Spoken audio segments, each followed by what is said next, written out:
مرد کے لیے ٹخنے چھپانا حرام ہے اور خاتون کے لیے ٹخنے برہنہ کرنا حرام ہے.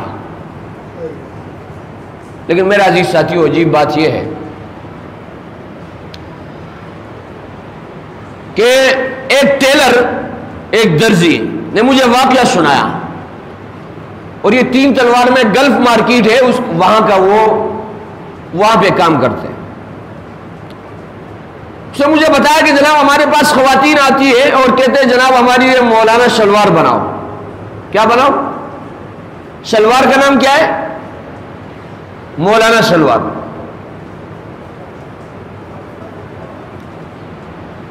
کیونکہ مولانا صاحبان جو ہے اپنے 500 کو ٹخنے سے اوپر رکھتے ہیں، تو وہ خواتین یہ کہنا چاہتی ہے کہ جناب ایسا شلوار بناؤ جس میں ہمارے ٹخنے نظر آئے. اور مردوں کی حالت یہ ہے کہ جناب وہ اپنے شلواروں کو ٹخنوں سے لٹکا دیتے. اب کرے کیا؟ لیلا نظر آتا ہے، مجنو نظر آتی ہے، یہ دنیا کا نقشہ سارا الٹا نظر آتا ہے. یہ شاعر نے یہ شعر ایسا الٹا کہا ہے.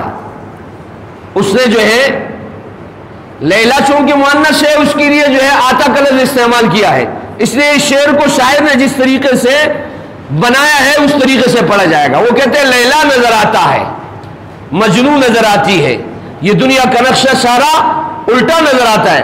خواتین مولانا شلوار بنائے اور مرد جو ہے میرے عزیز ساتھیوں اپنے شلوار کو ٹخنوں سے نیچے لٹکائے. ویڈیو کے نیچے سبسکرائب کے بٹن پہ کلک کریں، بیل کے آئیکن پہ کلک کیجئے تاکہ ہر نئی ویڈیو کی نوٹیفیکیشن آپ کو مل